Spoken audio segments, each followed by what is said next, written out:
Well, hello, Clark Kent. I really do appreciate my environment last night and today traumatizing me much greater than I already was. And they did this because I was standing up for myself.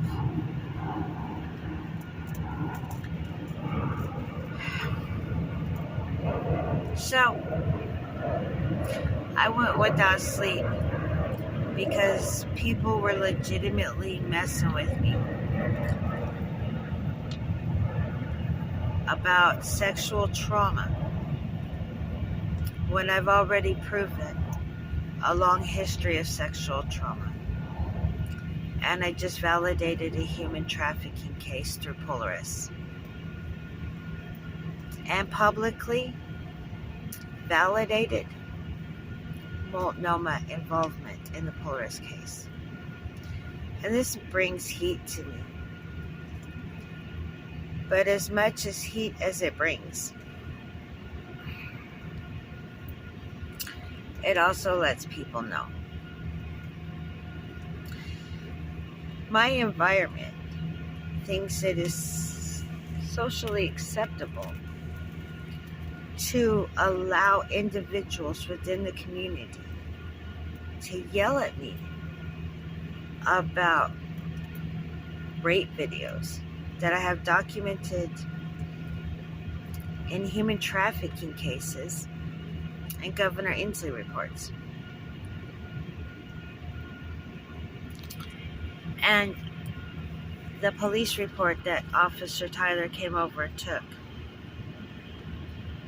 was for a rape video.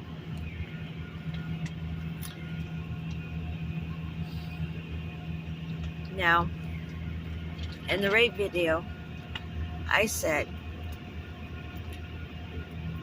Keisha was talking about how Brian made a sexual innuendo and I started my period a half hour later. And because of this, she wanted to kick my ass.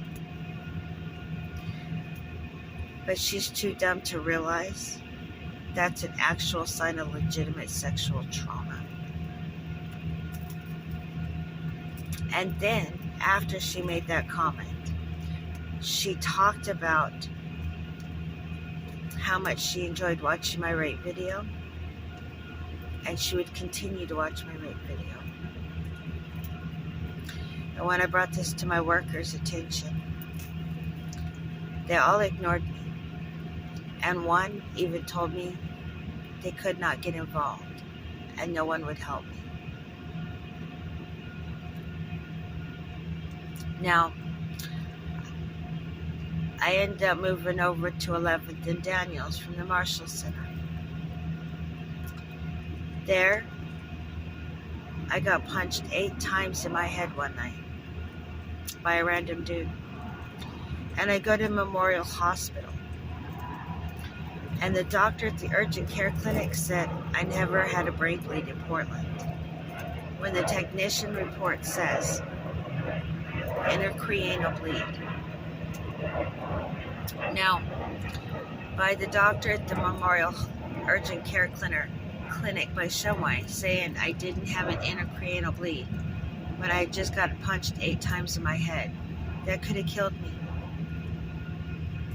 I could barely speak for 3 weeks.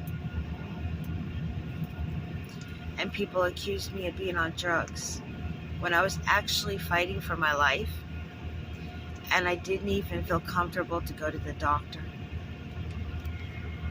No, this is before I came and camped up here the first time, where I was so traumatized from getting punched 8 times in my head, and then a month before that, having somebody repeatedly tell me how much they enjoy watching my rape video, that by the time I got camped up here, I was complaining about my workers breaking laws to protect clients that are on books as their clients, that I have reports on. and that watch my rape videos. So after about a week, they take me over to Extended Stay America.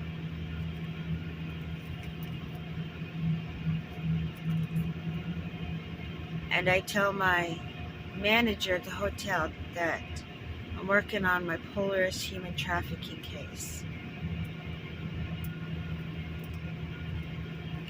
However, when a man approaches me in the elevator and starts talking to me about A.B. Towan, and I go to management and I explain this, it's just been documented. She disregards me. And when I bring this up to my workers, they disregard me. Now, I just explained to my workers that I documented this incident with this particular company through my YWCA worker in regards to my human trafficking case, because it has to do with one of many rape videos. And because management at the hotel was told my human trafficking wasn't real, when I brought this to their attention, they disregarded my safety.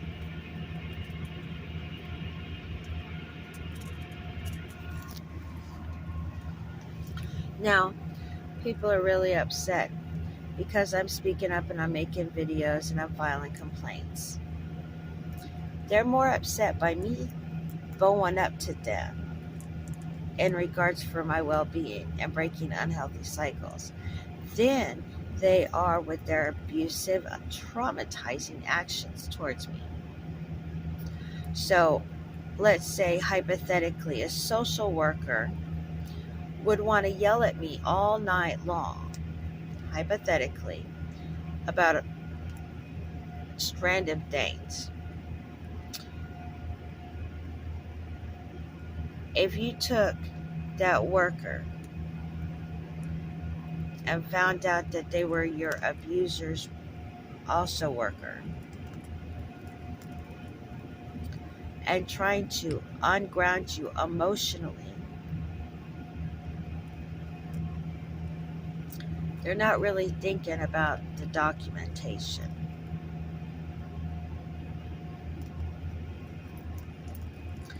And then to have those same workers go to my attorney and tell my attorney I was crazy. Well, today I sent my attorney a letter and asked if there was any legalities with documented abusers sharing workers with their victims.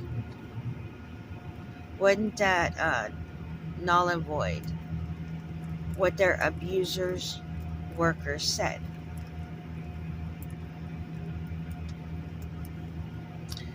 I think there's some stuff in domestic violence about that.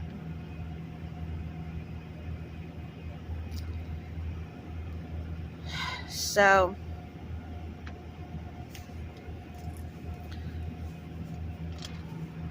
people can look at my actions or my reactions to their actions and they get offended. But they do not get offended by what they do to cause them. I had a group of men on 5th and Washington yell, "We're going to rape you with bats and shoot you in the face for wanting to sue the police."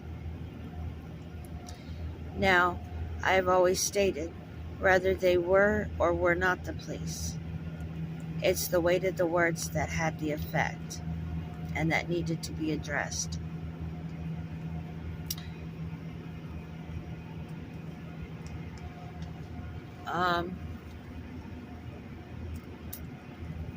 As this group of men were doing that, they were doing it publicly and loudly. People would look at them and look away.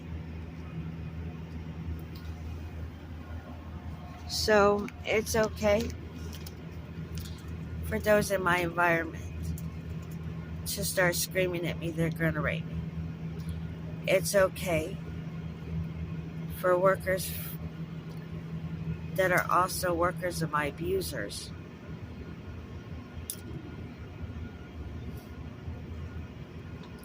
to allow their clients to further traumatize me, and them themselves traumatize me.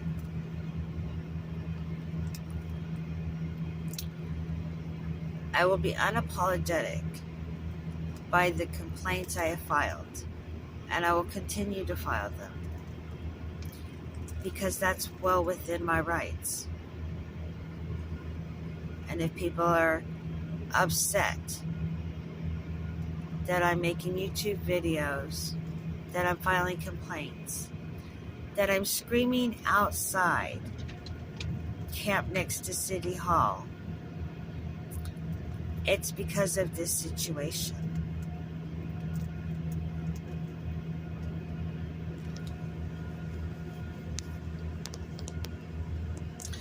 People legitimately allow this, and they talk about my stability.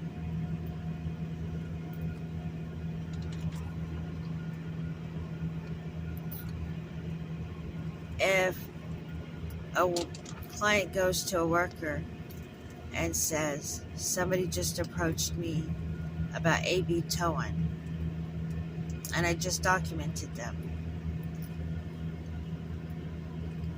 I don't feel safe. That's not the time to disregard them.